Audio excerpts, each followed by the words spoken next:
Your mouth tastes like dirt and goat piss. You wake up face down in a barley field, sun stabbing your retinas like Apollo's personal vendetta. Your back aches. Your hands are raw. A cicada lands on your lip and screams its tiny cicada scream as if to say, "Rise, worm, your suffering isn't done." You are a peasant in ancient Greece. You are the lowest stitch in the tapestry of civilization. Invisible, replaceable, eternally hungry.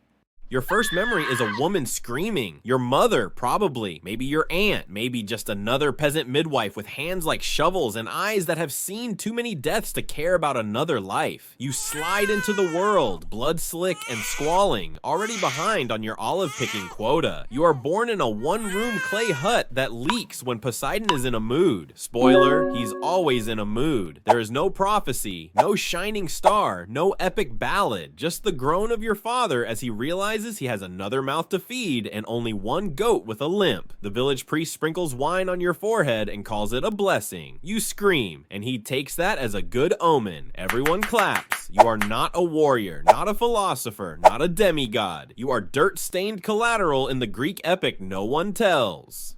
By age 7, your hands are already calloused. You spend your days herding goats, dodging snakes, and praying Zeus doesn't seduce your mother in the form of a swan again. You believe in the gods because not believing is worse. You pray to Demeter for crops. You fear Hades more than death itself. You don't understand why the gods are obsessed with transforming into animals, but you do your rituals anyway. A man in the village says he saw a woman turn into a tree. You believe him. You eat barley, onions, and regret. You sleep next to livestock, and your dreams smell like manure. Your bed is straw, your pillow is regret. You try school once. A traveling sophist offers to teach the village children. He stays one day, leaves at night, probably eaten by wolves. When you're not working, you're being worked on, skin peeled red by sun, belly filled with pebbles and boiled weeds. The village healer gives you a poultice made of garlic and mold. You get better, or at least you stay alive. You invent games. One is called Throw the Rock at the Other Rock. Another is Guess Which God is Angry Today? The answer is always all of them. You have a best friend named Thales. He once claimed he saw Athena in the trees. Everyone laughed. A week later, his hair turned white. Now he only blinks once per hour. Puberty arrives like a Spartan raid. Your voice cracks, your limbs stretch, your libido ignites like Hephaestus's forge. But you're stuck in a village where your dating pool is 3 cousins and a shepherd girl who throws rocks at you. You start questioning things. Why do the rich get figs and wine while you chew on stale bread and philosophize with goats?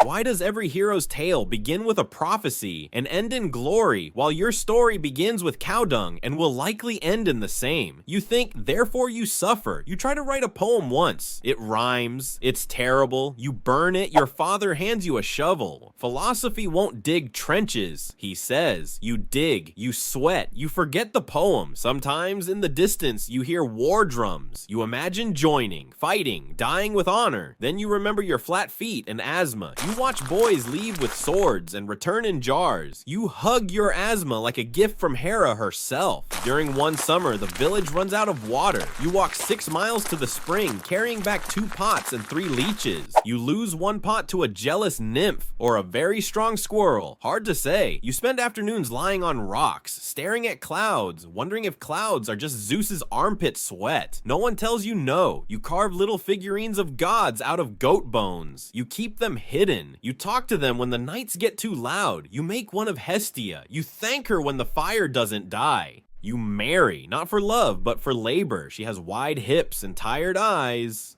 You have a patch of land and 3 surviving teeth. It's a match made in practicality. Together, you till the soil like it's your mortal enemy. You raise children who cry like sirens and eat like satyrs. You tell them stories of gods and monsters, not to inspire them, but to warn them. No one is safe, not even kings, especially not kings. Once during a festival, you get drunk on fermented grape juice and shout at the sky, "Come down here, Zeus, you coward." A thunderstorm hits the next day. Your house burns down. You apologize to a statue for 6 hours straight. You invent a new kind of despair, olive-related bankruptcy. Your crop fails 3 years in a row. You blame Hades. You blame yourself. You blame your neighbor's evil eye. The village hosts a Dionysian revel. You wear a goat mask and dance until your knees give out. That night, your wife conceives your 4th child. You name him Hope. He immediately contracts lice. You build a wine press out of stolen wood and misplaced optimism. You produce 1 amphora of vinegar. Your neighbors drink it anyway. You dig a well. It produces frogs. You try to barter your last chicken for a loom. You end up with a broken flute and a rash. Never trust a merchant who smiles that much. You help build a new temple. It's dedicated to Hermes. It collapses 3 weeks later. You take that personally.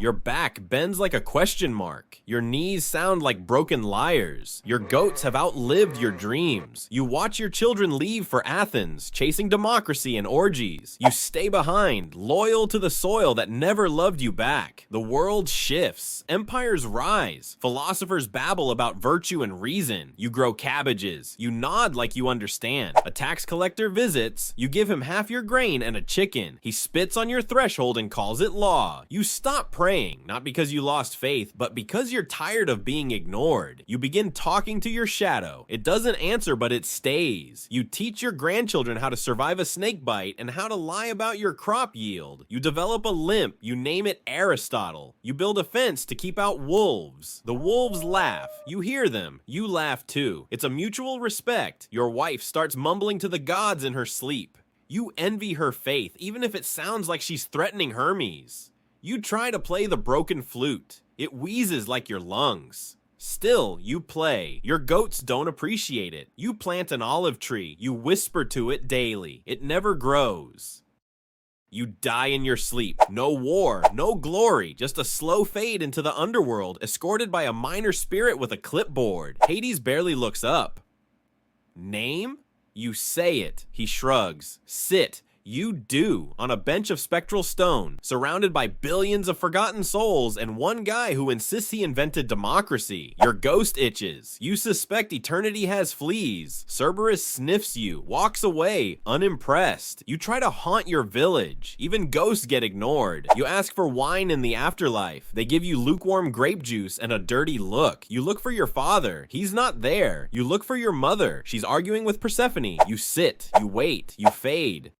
Centuries pass. Your bones become soil. Your soil becomes olives. Your olives become oil for some spoiled Athenian noble's bath. No one remembers you. Not the poets. Not the gods. Not even your goats. But sometimes, when the cicadas scream, the wind shifts, and for a moment, just a moment, it smells like barley, sweat, and goat piss. And that's you, still here, still peasant, still Greek. Your life, unwritten, uncelebrated, and entirely necessary. Just the way the gods intended. Your legacy, a whisper in the dust, a laugh between olive trees, the background hum of civilization. You never mattered. You mattered entirely, and in a way no hero ever will. You endured, and somewhere, deep in the roots of an ancient twisted olive tree, your name lingers, unspoken but real.